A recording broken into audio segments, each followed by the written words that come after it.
Yes ma'am. ठीक है, ठीक, ओके। तो अब हम चलते हैं, आज का मेरा टॉपिक है हाइब्रिडाइजेशन पे चलते हैं। हाइब्रिडाइजेशन कंसेप्ट आपको स्टार्टिंग जो है थोड़ा सा आपको टाइम लगेगा समझने में, बट ये बहुत इंटरेस्टिंग है। एक बार ध्यान से देखना जो मैं पढ़ा रही हूँ, हाइब्रिडाइजेशन क्या है, किस तरीके से हाइब्रिडाइज्ड ऑर्बिटल बनते हैं, क्या रीजन है कि हाइब्रिडाइजेशन होता है। ठीक है, तो ये सारे इंपॉर्टेंट टॉपिक है हाइब्रिडाइजेशन के अंदर। तो इससे पहले वीबीटी पढ़ा हमने, सिग्मा पाई बॉन्ड के ओवरलैपिंग के बारे में जाना, फिर ग्राउंड स्टेट एक्सेलेरेट स्टेट के बारे में जाना। तो इसके बाद जो मेरा next topic that is next go to hybridisation.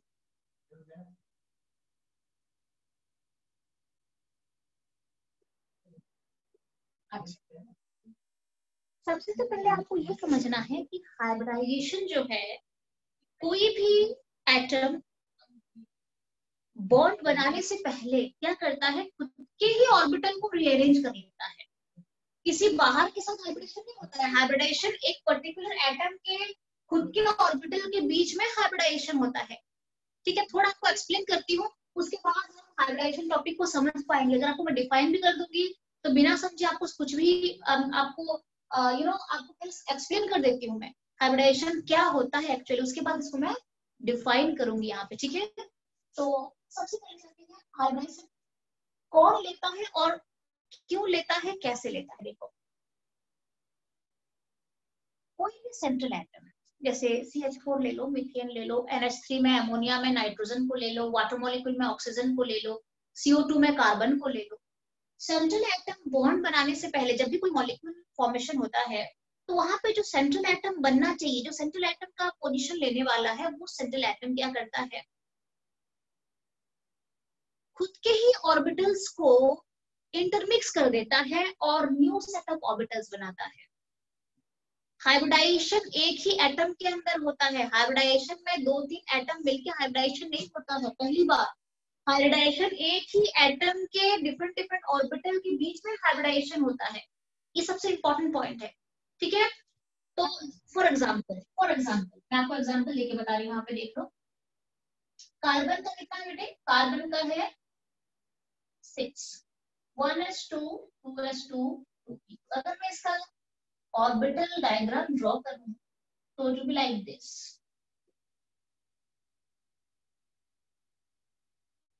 Is it so? This is the electronic configuration and orbital diagram for carbon. Yes? Yes. Okay? अच्छा, तो यहाँ पे क्या करता है, मान लो कार्बन को बॉन्ड बनाने हैं सराउंडिंग एटम के साथ। जैसे कि कार्बन यहाँ पे मीथेन बना रहा है 4 हाइड्रोजन के साथ। ठीक है, तो बॉन्ड बनाने से पहले यहाँ पे देखो, आपको पता है कौन से इलेक्ट्रॉन्स बॉन्ड फॉर्मेशन में पार्टिसिपेट करते हैं, प्लीज। आउटर शेल इलेक्ट्रॉन्स, आपको बता चुकी हूँ, आउटर शेल के इलेक्ट्रॉन का ही वो राइट है जो वो बॉन्ड फॉर्मेशन में पार्टिसिपेट कर पाएंगे। जो बॉन्ड फॉर्मेशन हो रहा है ना, कौन से इलेक्ट्रॉन पार्टिसिपेट करते हैं, outer shell electrons. Outer shell electrons are also known as valence electrons. All of you know this. Outer shell electrons are also known as valence electrons. तो वैलेंस इलेक्ट्रॉन कौन कौन है, ये भी है वैलेंस 2, ये भी 2, ये भी 2 है और ये भी वैलेंस है। तो ये जो 4 इलेक्ट्रॉन्स हैं, ये पार्टिसिपेट करने वाले हैं बॉन्ड फॉर्मेशन में। You can see here 4 bond बन रहे हैं। ठीक है, तो ये जो 4 इलेक्ट्रॉन्स बाहर के हैं 2 + 2 4, ये बॉन्ड फॉर्मेशन में पार्टिसिपेट करेंगे। बट होता क्या है, इसमें से 2 इलेक्ट्रॉन s में है। ठीक है, ये तो 1s है, छोड़ दो। ये तो ये जो है ना, जहाँ पे मैंने बॉन्ड दिए 1s2 बॉन्ड फॉर्मेशन में पार्टिसिपेट नहीं करेगा। ये इनर शेल इलेक्ट्रॉन है, इसको मैंने लिया नहीं है। ठीक है, तो यहाँ पे भी हम ले लेते हैं। ये 1s2 है, ये 2s2 है और ये 2p2 है। तो बॉन्ड फॉर्मेशन में पार्टिसिपेट कौन करने वाला है, ये इलेक्ट्रॉन्स एंड ये इलेक्ट्रॉन्स, ये आउटर शेल के हैं। अच्छा, तो बट होता क्या है, आप मुझे बताओ, इसकी एनर्जी लेवल और इसकी एनर्जी लेवल, एस की एनर्जी लेवल और पी की एनर्जी लेवल इक्वल होता है क्या, नहीं होता है। होता है? No ma'am. No ma'am. आपको ये पता है, जब आपने क्या पढ़ा था, what is that rule, N+L rule पढ़ा था आपने, याद करो। N+L रूल आपने सेकंड चैप्टर में पढ़ा था। Yes ma'am. Yes ma'am. 1s is less than 2s is less than 2p, ये पढ़ा था, याद है? Is less than, Yes, ma'am. अच्छा इसका मतलब क्या है, ये एनर्जी लेवल है। इससे क्या पता चल रहा है 2s और 2p में किसकी एनर्जी लेवल कम है? 2s। Ma'am, 2s. Yes. तो जब भी कोई बॉन्ड फॉर्मेशन होता है, जैसे कार्बन 4 बॉन्ड बनाने वाला है हाइड्रोजन के साथ, तो अगर डिफरेंट डिफरेंट एनर्जी लेवल के इलेक्ट्रॉन पार्टिसिपेट करेंगे तो बॉन्ड वीक होने वाला है, या कहीं ना कहीं यूनिफॉर्मिटी बॉन्ड में नहीं रहने वाला है। अगर ये बॉन्ड बना भी लेता है विदाउट हाइब्रिडाइजेशन, तो ये एस इलेक्ट्रॉन्स हैं फर्स्ट, ये पी इलेक्ट्रॉन्स हैं। इसकी एनर्जी लेवल यहाँ पे मैंने आपको बता दिया है, इसकी एनर्जी लेवल कम होती है, 2s की 2p की एनर्जी लेवल ज्यादा होती है। तो जब अलग अलग एनर्जी लेवल के ऑर्बिटल्स बॉन्ड बनाएंगे तो कहीं ना कहीं यूनिफॉर्मिटी लैक करेगा ना मॉलिक्यूल। अगर इसके बदले ऐसा हो जाए कि ये जितने इलेक्ट्रॉन्स हैं एस और पी, अच्छा सबसे पहली बात तो यहाँ पे और एक बात मैंने आपको बताया था, याद करो ग्राउंड स्टेट और एक्साइटेड स्टेट में कार्बन एक्साइटेड स्टेट चलता था ना, आप चेक कर लो। Yes, ma'am. Yes, ma'am. Yes, ma'am. अच्छा ठीक है, तो सबसे पहले मैं यहाँ से यहाँ पे ले लेती हूँ एक, क्योंकि ये एक्साइटेड में जाता है। आपको मैंने बताया था कि कार्बन जो है वो ग्राउंड से एक्साइटेड में पहले जाता है, फिर हाइब्रिडाइजेशन करता है। तो जब जाएगा तो क्या मिलेगा, इसका एक इलेक्ट्रॉन को मैं यहाँ पे भर देती हूँ। अब सारे इक्वल इलेक्ट्रॉन कंटेन कर रहे हैं, बट स्टिल ये 2s है और ये 2p है, और 2s और 2p का एनर्जी लेवल में डिफरेंस है, हमारा n+l रूल कहता है। क्लियर है? तो जब एनर्जी में डिफरेंस, हाँ यस मैम, जैसे मैम अगर हमारा कोई ये ज्यादा स्टेबल है तो मैम उससे कुछ होगा, फर्क पड़ेगा कि एनर्जी हमारी मैम दोनों में कुछ? कहाँ पे, कि कौन सा वाला? मैम जैसे क्या बोल रही हूँ? 2s अगर मैम 2s हमारा स्टेबल है ज्यादा और लेकिन वो हाफ फिल्ड है, तो मैम कुछ एनर्जी पे फर्क पड़ेगा? 2s अगर है हाफ फील्ड है तो ये बेटर एनर्जी है, ये इसकी स्टेबिलिटी ज्यादा होगी, एनर्जी कम हो जाएगा थोड़ा सा। क्लियर है? मैं आपको और एक बार बता देती हूँ, बहुत इंपॉर्टेंट क्वेश्चन है। थोड़ा पूछने का तरीका तुम्हारा डिफरेंट रहा, बट क्वेश्चन बहुत अच्छा तुमने पूछा है। तुमने ये पूछा है कि जैसे 2s है, कई सारे 2s में डबल इलेक्ट्रॉन भी रहते हैं और कई सारे 2s में सिंगल इलेक्ट्रॉन भी रहते हैं। क्लियर है? बहुत अच्छा, वेरी इंपॉर्टेंट क्वेश्चन, आज तक मुझे कभी किसी ने पूछा नहीं है। 2s है यहाँ पे, 2s में 2 इलेक्ट्रॉन भी रह सकते हैं और 2s में 1 इलेक्ट्रॉन भी रह सकते हैं कि नहीं रह सकते हैं, बताओ मुझे। Yes ma'am. Yes, ma'am. Yes, ma'am. ये फुली फील्ड है और ये हाफ फील्ड है। मैं आपको बता देती हूँ, stability is proportional to, is inversely proportional to energy. ये बहुत अच्छे तरीके से आप जान लो, केमिस्ट्री पढ़ रहे हो ये जान लो कि किसी भी मॉलिक्यूल की अगर स्टेबिलिटी अच्छी है तो उसकी एनर्जी लेवल कम हो जाती है। और ये फैक्ट है, this is the fact in chemistry, कि कोई भी मॉलिक्यूल की स्टेबिलिटी बढ़ती है तो उसकी एनर्जी कम हो जाती है। क्लियर है? अब आप खुद डिसाइड करो किसकी एनर्जी कम है किसकी ज्यादा है। मैम S1 की हाफ फिल्ड। हम सेकंड वाले की। सेकंड वाले की एनर्जी क्या है? ज्यादा है। कम है मैम। कम है। वो नॉट एट ऑल, क्या बात कर रहे हो? ओह सॉरी ज्यादा है। वो हाफ फील्ड है, ज्यादा है। सेकंड वाला ज्यादा है। फर्स्ट की कम होगी। एनर्जी इनवर्स है, ये फुली फील्ड या हाफ फील्ड, इन दोनों में स्टेबल कौन है? हम फर्स्ट फर्स्ट वाला स्टेबल है। फर्स्ट वाला। ये फुली फील्ड है तो ये मोर स्टेबल है। अगर ये मोर स्टेबल है तो इसकी मैम लेस कम एनर्जी होती है। कम एनर्जी होगी। टॉपिक से थोड़ा हट गए हैं, अभी दूसरा टॉपिक है ये। ठीक है, तो अब हम चलते हैं कि हाफ फील्ड और फुल फील्ड का कंसेप्ट है कि फुली फील्ड होता है ज्यादा स्टेबल होता है एंड लेस एनर्जी होती है, और जो हाफ फील्ड होते हैं फुली फील्ड से कम स्टेबल होता है तो उसकी एनर्जी लेवल बढ़ जाती है। क्लियर है? ओके, अच्छा क्वेश्चन है प्राची, बहुत अच्छा क्वेश्चन है। ओके, अब हम चलते हैं, मैं आपको क्या पढ़ा रही थी, अब हम चलते हैं यहाँ पे।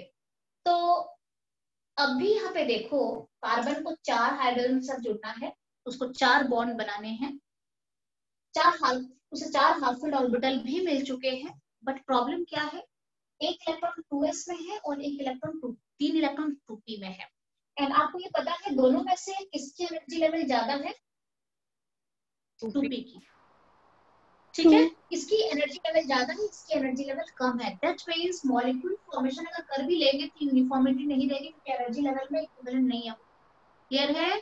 एक की एनर्जी कम जा रही है, दूसरी की एनर्जी ज्यादा जा रही है। ऐसे केसेस में क्या करता है, कार्बन का सबसे पहला काम होता है वो आपस में इंटरमिक्स हो जाता है। ये चारों जो ऑर्बिटल मिल रहे हैं ना, ये जो 4 ऑर्बिटल यहाँ पे दिख रहे हैं आपको, ये इंटरमिक्स कर जाती है आपस में। और इंटरमिक्स करने के बाद क्या करते हैं, कितने ऑर्बिटल मिल रहे हैं, 1 2 3 4, 4 मिल रहे हैं ना, तो 4 equivalent new type of orbitals बना देते हैं। That is known as hybridized orbital, जहां पे हर एक ऑर्बिटल की एनर्जी लेवल बिल्कुल सेम। क्लियर है? कंसेप्ट क्लियर हो गया है आपको? And this process is known as, this intermixing process is known as hybridization. Clear है all of you? Yes ma'am. मैंने आपको क्या बताया, देखो मैं स्टेप वाइज आपको बताने जा रही हूँ।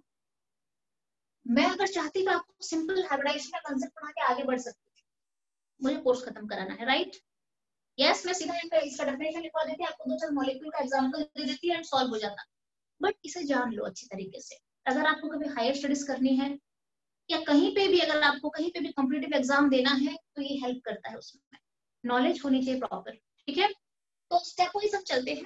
कार्बन को 4 के साथ जुड़ना है, यहाँ पे 4 के साथ जुड़ रहा है, कभी 2 के साथ भी जुड़ेगा, कभी 3 के साथ भी जुड़ेगा, जरूरी नहीं है कि 4 के साथ जुड़ेगा। ठीक है, तो मैं 4 वाला एग्जाम्पल लेके आया मैंने कि मीथेन मॉलिक्यूल बनने वाला है।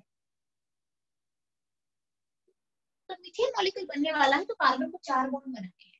ठीक है, अब उसको 4 बॉन्ड बनाने हैं, सबसे पहले तो एक्साइटेशन पे जाके एक्साइटेड स्टेट में चला गया है, यहाँ से एक इलेक्ट्रॉन को यहाँ पे ट्रांसफर कर लिया है। ठीक, दैट्स फाइन, बहुत अच्छा है, सब में हाफ फिल हो गए हैं। बट अभी भी प्रॉब्लम सॉल्व नहीं हुआ है, अभी भी एक का एनर्जी लेवल कम है और दूसरे का एनर्जी लेवल ज्यादा हो चुका है। और ऐसे केस में अगर बॉन्ड फॉर्मेशन होगा तो यूनिफॉर्मिटी बॉन्ड में नहीं रहेगी। ठीक है, तो ऐसे केसेस में कार्बन क्या करता है, बॉन्ड बनाने से पहले हाइब्रिडाइजेशन पे चला जाता है। अब ये हाइब्रिडाइजेशन क्या है, वो उसी के ऑर्बिटल को, उसी के पास जो ऑर्बिटल्स है उनको इंटरमिक्स कर देता है। That process is known as hybridisation. और उसके बाद जितने ऑर्बिटल जुड़ते हैं उतने ऑर्बिटल बनते हैं। कितने ऑर्बिटल जुड़ रहे हैं मुझे बताओ इसमें? 4 4 ऑर्बिटल, 2 3 4, ये चारों के चारों इंटरमिक्स में चले जाएंगे, इंटरमिक्स हो जाएंगे। ठीक है, तो अगर 4 जुड़ेंगे तो 4 न्यू ऑर्बिटल बनेंगे। जितने ऑर्बिटल जुड़ते हैं उतने ऑर्बिटल फॉर्मेशन होते हैं, 4 ऑर्बिटल जुड़ेंगे 4 ऑर्बिटल फॉर्मेशन हो जाएंगे। बट ये जो न्यू ऑर्बिटल बनेंगे ये इससे टोटल डिफरेंट बनेंगे। ये जो 4 न्यू ऑर्बिटल बनने वाले हैं, इनके चारों के एनर्जी लेवल बिल्कुल सेम हो जाएगा। कोई किसी से एनर्जी में ना कम होगा ना एनर्जी में ज्यादा होगा। दूसरी बात, यहाँ पे एस स्फेरिकल है और पी क्या है, डंबल शेप। डंबल शेप होता है, एस स्फेरिकल है और पी डंबल है, तो शेप में भी तो फर्क आ रहा है दोनों में। Yes ma'am. ठीक है, एक तो एनर्जी में भी फर्क आ गया, दूसरा शेप में भी फर्क आ गया। तो ये शेप और एनर्जी को इक्वल करने के लिए एटम क्या करता है, हाइब्रिडाइजेशन में चला जाता है। हाइब्रिडाइजेशन में क्या करता है, वो खुद के ऑर्बिटल्स को ही इंटरमिक्स कर लेता है। खुद के जो डिफरेंट एनर्जी के ऑर्बिटल्स हैं, डिफरेंट शेप के ऑर्बिटल्स हैं, उनको इंटरमिक्स करके equal number of new orbitals बना लेता है। और ये जो न्यू ऑर्बिटल बनाता है, इनकी एनर्जी और शेप एग्जैक्टली इक्विवेलेंट होते हैं। अब इन चारों के चारों जो है ना, सेम एनर्जी लेंगे और सेम शेप ले लेंगे। उसके बाद जब बॉन्ड फॉर्मेशन होगा तो कोई प्रॉब्लम नहीं आएगी, बिल्कुल यूनिफॉर्म स्ट्रक्चर बनेगा। क्लियर है? Yes ma'am. ठीक है, दैट मींस दिस, अब मैं आपको डिफाइन करने जा रही हूँ hybridisation. That means what is hybridisation? Hybridisation is defined as the process of intermixing of atomic orbitals with slightly different energy levels. Those belong to the same atom. Those belong to the same atom. Same atom से belong करते हैं सारे, कोई different atom यहाँ पे नहीं आ जाता है, same atom से belong करते हैं, to form exactly equal number of new orbitals with same energy level and same shape. This process is known as hybridization. अब हम लिख लेते हैं, definition लिख लेते हैं इसका।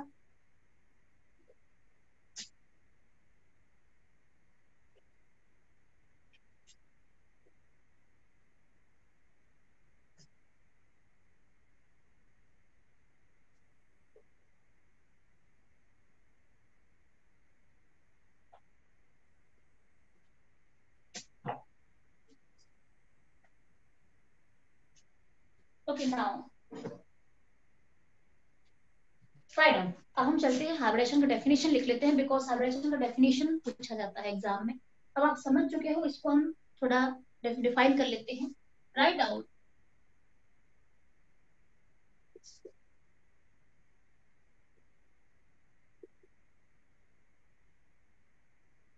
It is the process of intermixing of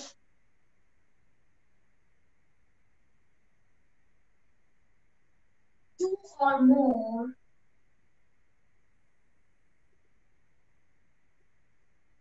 atomic orbitals with slightly different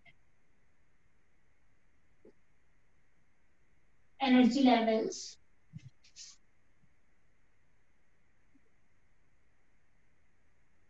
those belong to a particular central atom, belong to a particular central atom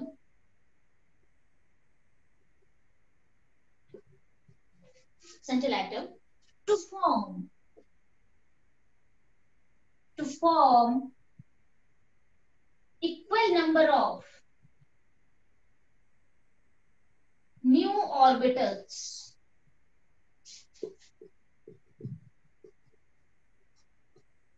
with exactly same energy and shape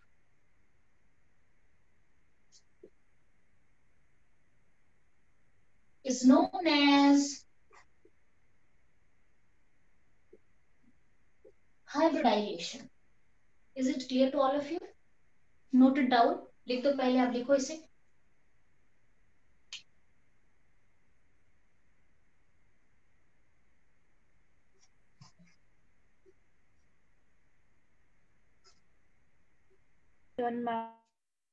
Done है? Done, All of you ma'am. done?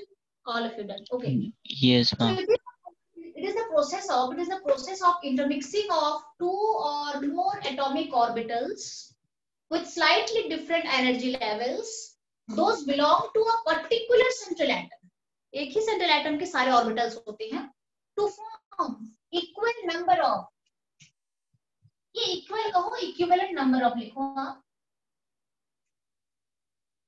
यहाँ पे मैं लिख देती हूँ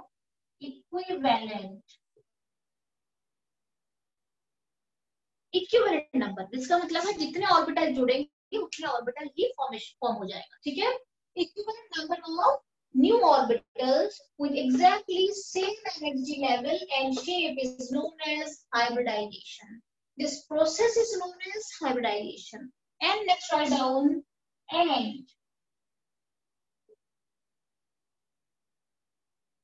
and the orbitals, new orbitals formed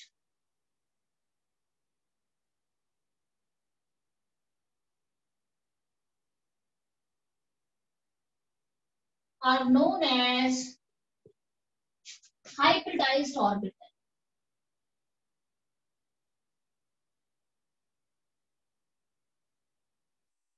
And the new orbitals formed are known as hybridized orbital. अगर आपको definition पूछा जाए तो ये पूरा डेफिनेशन आपको लिख के आना। ठीक है, ओके। नाउ ये डन है, डन हो चुका है। अब हम देखते हैं depending upon the types of orbitals. Write down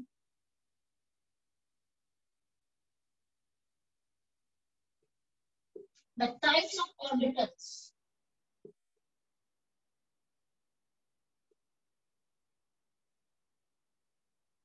Types and number of orbitals. Write down depending upon the types and number of orbitals intermixed. Depending upon the types and number of orbitals intermixed, there are, write down, there are following types of hybridization. ठीक है, तो depending upon the times and number of orbitals, किस तरीके का intermixing हो रहा है, कितने नंबर के ऑर्बिटल्स इंटरमिक्स हो रहे हैं, उसको लेके क्या होता है, there are following types of hybridisation. कौन कौन से टाइप ऑफ हाइब्रिडाइजेशन होते हैं हम देख लेते हैं। क्या क्या कितने टाइप के हाइब्रिडाइजेशन होते हैं, डिपेंडिंग अपॉन कितने एस जुड़ रहे हैं, कितने पी जुड़ रहे हैं, उसको लेके हाइब्रिडाइजेशन डिफाइन होता है। तो कैसे डिफाइन करेंगे हाइब्रिडाइजेशन को, कितने टाइप का हाइब्रिडाइजेशन है, सबसे पहले sp hybridization, second sp2 hybridization, third sp3 hybridization, fourth sp3d hybridization, and fifth sp3d2 hybridization। तो इसके अलावा भी बहुत सारे हाइब्रिडाइजेशन है, मैं आपको बता देती हूँ। आपने कितने टाइम के हाइब्रिडाइजेशन के बारे में पढ़ना है आपको, 1 2 3 4 5 sp hybridisation, sp2 hybridisation, sp3 hybridisation, sp3d hybridisation and sp3d2 hybridisation. अच्छा ठीक, अब इसमें क्या है, इसके अलावा भी हाइब्रिडाइजेशन है, जैसे कि dsp2 हाइब्रिडाइजेशन भी है, ये sp3d है ना, तो dsp3 भी है, sp3d2 है ना, तो D2 sp3 हाइब्रिडाइजेशन भी होता है। तो आप ये सब पढ़ोगे क्लास 12 में, ये क्लास 12 में सब आपको पढ़ना है। अभी आपको आपके 11th के सिलेबस में ये 5 टाइप के ऑर्बिटल्स हैं, आपको पढ़ना है। मैं आपको बताऊंगी किस तरीके से इंटरमिक्सिंग चलती है। तो एक छोटा सा हम एक व्यू ले लेते हैं कि क्या होता है एक्चुअली इसके अंदर। sp हाइब्रिडाइजेशन में कितने s और कितने p हैं देख लो। मैम 1 1।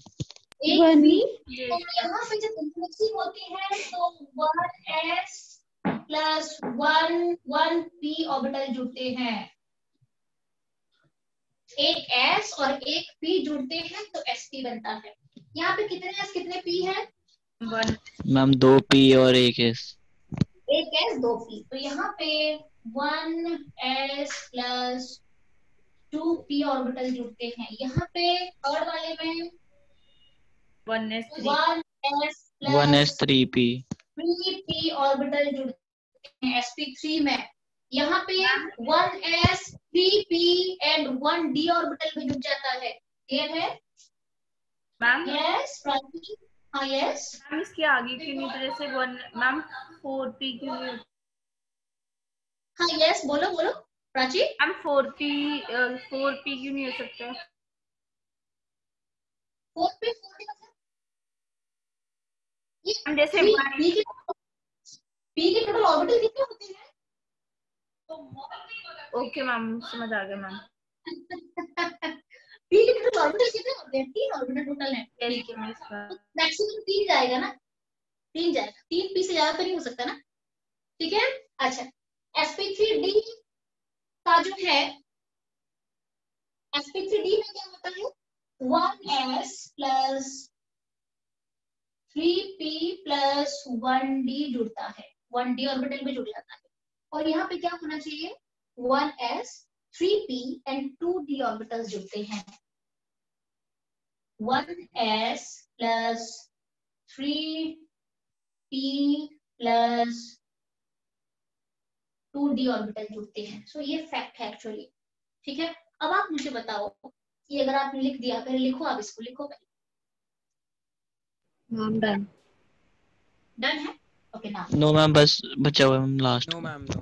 हाँ लिखो लिखो लिखो।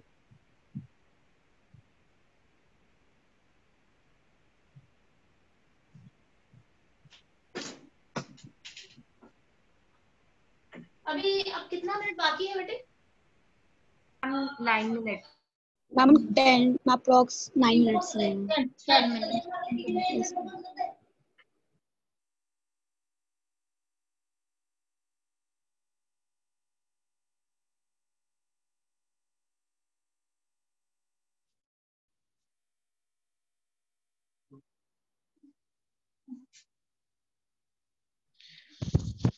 Yes ma'am, done.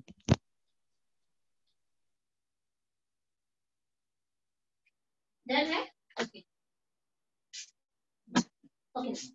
मैं इसको रब करूंगी, अभी थोड़ा सा मुझे और कुछ बताना है, आप पहले देख लो, ठीक है। अच्छा अभी आपने क्या यहाँ पे पढ़ा, कि जितने ऑर्बिटल मिलते हैं या जुड़ते हैं उतनी ही ऑर्बिटल फॉर्मेशन होता है। क्लियर है? जितने ऑर्बिटल जुड़ेंगे, अगर 2 जुड़ा तो 2 बनेंगे, 3 जुड़ा 3 बनेंगे, 4 ऑर्बिटल जुड़ते हैं 4 इक्विवेलेंट ऑर्बिटल बन जाएंगे, 5 ऑर्बिटल जुड़ते हैं 5 इक्विवेलेंट ऑर्बिटल फॉर्मेशन हो जाएगा। सो यहाँ पे कितने ऑर्बिटल जुड़ रहे हैं टोटल sp में? 2 तो कितने ऑर्बिटल, कितने हाइब्रिडाइज्ड ऑर्बिटल बनने वाला है? 2 2 यहाँ पे कितने जुड़ रहे हैं? 3 3 sp2 में 3 ऑर्बिटल जुड़ते हैं, एक s के और 2 p के, तो टोटल में कितने ऑर्बिटल फॉर्मेशन होने वाला है? हाइब्रिडाइज्ड ऑर्बिटल कितने बनेंगे? 3 ओके, यहाँ पे कितने हैं? मैम 4 4 जुड़ रहे हैं, तो कितने बन के बाहर निकलेंगे? 4 बनेंगे। 4 यहाँ पे 5 जुड़ रहे हैं sp3d में, चेक कर लो Yes. आप, एक s के, 3 Yes, p के ma'am. और एक यस 5 मैम 5 है। तो जो हाइब्रिडाइज्ड ऑर्बिटल बनेगा वो कितना बनेगा? 5 ऑर्बिटल 5 5 बिल्कुल बिल्कुल इक्विवेलेंट बनेंगे, कोई किसी से कम नहीं, कोई किसी से ज्यादा नहीं, बिल्कुल इक्विवेलेंट बनेंगे। थर्ड लास्ट वाला 5 मैम 6 6, तो 6 ऑर्बिटल्स इक्विवेलेंट ऑर्बिटल्स फॉर्मेशन हो जाएगा। ठीक है, अब मैं इसको रफ करने जा रही हूँ और उसके बाद आपको मैं बताऊंगी कि आपको वैसे भी बता चुकी हूँ ना कि हाइब्रिडाइजेशन कैसे निकालते हैं VSEPR थ्योरी से, बताया था मैंने। यस मैम बताया था कि वही सेम VSEPR फॉर्मूला को लेके हम किस तरीके से हाइब्रिडाइजेशन निकालते हैं, बताया था कि नहीं? यस मैम यस वही वही जो फॉर्मूला था उसको एक बार रिपीट करके देख लेते हैं कि हाइब्रिडाइज्ड ऑर्बिटल को कैसे प्रेडिक्ट करेंगे हम।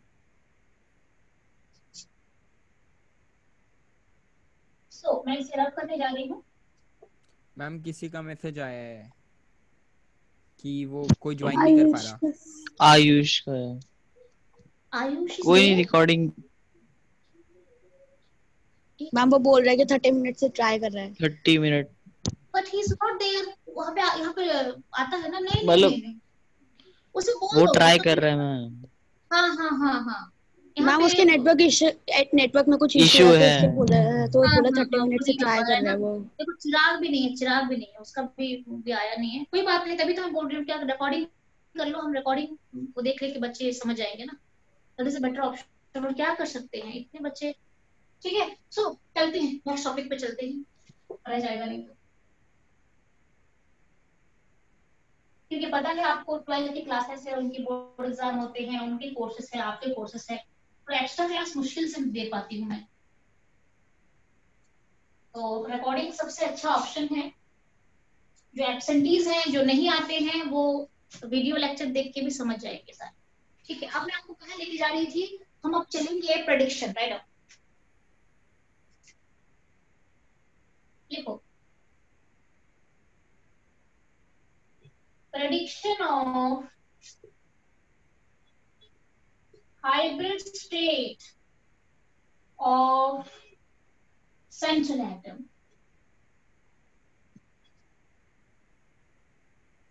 अच्छा, तो H2 मॉलिक्यूल है, CO2 मॉलिक्यूल है, एमोनिया मॉलिक्यूल है, ओजोन मॉलिक्यूल है, ये सब में एक सेंट्रल एटम है। यहाँ पे सेंट्रल एटम ऑक्सीजन है, यहाँ पे सेंट्रल एटम कार्बन है, यहाँ पे सेंट्रल एटम नाइट्रोजन है, यहाँ पे सेंट्रल एटम ऑक्सीजन है। तो ये जो सेंट्रल एटम होते हैं वो हाइब्रिडाइजेशन में जाते हैं। अभी आपको बताया कि खुद ही के ऑर्बिटल को खुद ही इंटरमिक्स कर लेते हैं और न्यू टाइप के ऑर्बिटल बना लेते हैं। क्लियर है ना? अब ये हाइब्रिडाइजेशन कौन से हाइब्रिडाइजेशन में जाएंगे, आपको 5 टाइप हाइब्रिडाइजेशन मैंने यहाँ पे बताया अभी, 1 2 3 4 5, यस। ठीक है, sp sp2 sp3 sp3d sp3d, ये जो 5 टाइप के ऑर्बिटल्स, जो हाइब्रिडाइज्ड ऑर्बिटल, जो हाइब्रिडाइजेशन है, सेंट्रल एटम कौन सा हाइब्रिडाइजेशन ले रहा है हमें कैसे पता चलेगा? हम कैसे प्रेडिक्ट करेंगे कि सेंट्रल एटम sp में जाने वाला है, sp2 में जाएगा, sp3 में जाएगा, sp3d में जाएगा या sp3d2 में जाएगा? तो उसके लिए फॉर्मूला है, जो फॉर्मूला आपने VSEPR इलेक्ट्रॉन पेयर निकालने के लिए VSEPR कंसेप्ट आपने यूज करा था, वही फॉर्मूला यहाँ पे लागू हो जाएगा। अब आपको बता देती हूँ कौन सा फॉर्मूला यूज होता है। सबसे पहले हम लेते हैं number of electron pairs from VSEPR theory. मैं आपको ये जो पढ़ा रही हूँ ये फ्रॉम VSEPR थ्योरी में आपको लेके जा रही हूँ। VSEPR थ्योरी में आपने क्या पढ़ा था? नंबर ऑफ इलेक्ट्रॉन पेयर्स कैसे निकालते थे? हाफ इंटू, याद करो और बताओ मुझे, half into number of valence electrons of central atom plus number of surrounding monovalent, और मैं आपको यहाँ पे बता देती हूँ सिंगल बॉन्ड। मोनोवैलेंट ले लेते हैं, सिंगल बॉन्ड वाला कंसेप्ट आपको बाद में दूंगी, एक डिफरेंट कंसेप्ट है, बहुत इंपॉर्टेंट कंसेप्ट है, बताऊंगी आपको, बेसिकली एंट्रेंस के लिए चाहिए आपको, बहुत ज्यादा इंपॉर्टेंट सीबीएसई बच्चों को नहीं है, फिर भी बता दूंगी मैं। Number of surrounding monovalent atoms plus minus charge, आपने यही पढ़ा था बीएससीपीआर कैलकुलेशन के टाइम मैम। यस ठीक है, मैम। आप जब बीएससीपीआर Yes, ma'am. में number of electron pairs calculate करते थे तो यही पढ़ा था। यही फॉर्मूला सेंट्रल एटम के हाइब्रिडाइज स्टेट को प्रेडिक्ट करने में भी यूज हो जाएगा। इससे एक नंबर निकलेगा, इलेक्ट्रॉन पेयर्स दो, कोई एक नंबर निकलेगा, हो सकता है नंबर ऑफ इलेक्ट्रॉन पेयर्स यहाँ से निकल के आएगा, 2 आएगा, 3 आएगा, 4 आएगा, ठीक है। तो जो भी नंबर आएंगे वो मुझे बताएगा। मान लो ये जो नंबर ऑफ इलेक्ट्रॉन पेयर्स है, फॉर्मूला के साथ अगर मैं जाऊं तो मान लो इलेक्ट्रॉन पेयर 2 निकल रहे हैं, तो हाइब्रिडेशन क्या हो जाएगा, कहिए प्लीज टेल मी? sp, 2 का मतलब 2 sp, ये दोनों मिलके 2 हो गए। अच्छा मान लो नंबर ऑफ इलेक्ट्रॉन पेयर्स 3 आ जाएगा यहाँ से, इसका मतलब कौन सा हाइब्रिडेशन लेगा? sp1 sp2। मैम sp1 नहीं होगा? sp तो p1, p तो एक है ना, एक s एक हाँ, p। अच्छा समझ गया। हाँ, एक s एक p, यहाँ पे क्या है, एक s 2p, 2p तो 3 हो जाएगा 3 हो इसमें। गया। अच्छा 4 आ गया, मान लो इसके कैलकुलेशन 4 आ गए, इसका मतलब है sp, तो sp3 होगा। sp3 5 आ गए sp3 तो और जब 6 आ गए तो sp3 sp3d2। d2 इसके आगे भी हाइब्रिडेशन है, आपका नहीं है अभी सिलेबस में, क्लियर है? sp3d3 भी आता है, बहुत कॉम्प्लिकेटेड स्ट्रक्चर होता है उसका, that is also done. sp3d3 किसका आता है? IF7 का। आपको बता देती हूँ sp3d3 आपको भी पढ़ना है, नहीं सिलेबस में नहीं है, बट ये IF7 का आ जाता है, क्लियर है? ये भी हाइब्रिडेशन है, अभी आपके सिलेबस में नहीं। तो sp3d3 भी जाता है, ऐसा नहीं कि नहीं जाता है, बट आपको 6 तक ही पढ़ना है, अगर 7 आ जाएगा तो ये sp3d3 आ जाएगा, क्लियर है? तो ठीक है, तो अब हम चलते हैं एक मॉलिक्यूल का प्रेडिक्ट करते हैं कितना उसका हाइब्रिडेशन बनने वाला है, कौन सा हाइब्रिडेशन लेगा, ठीक है। तो इसको मैं अभी रब कर रही हूँ, ये वाला नीचे जो लिखा है। ओके मैम, डन है। Okay ma'am, done. मैम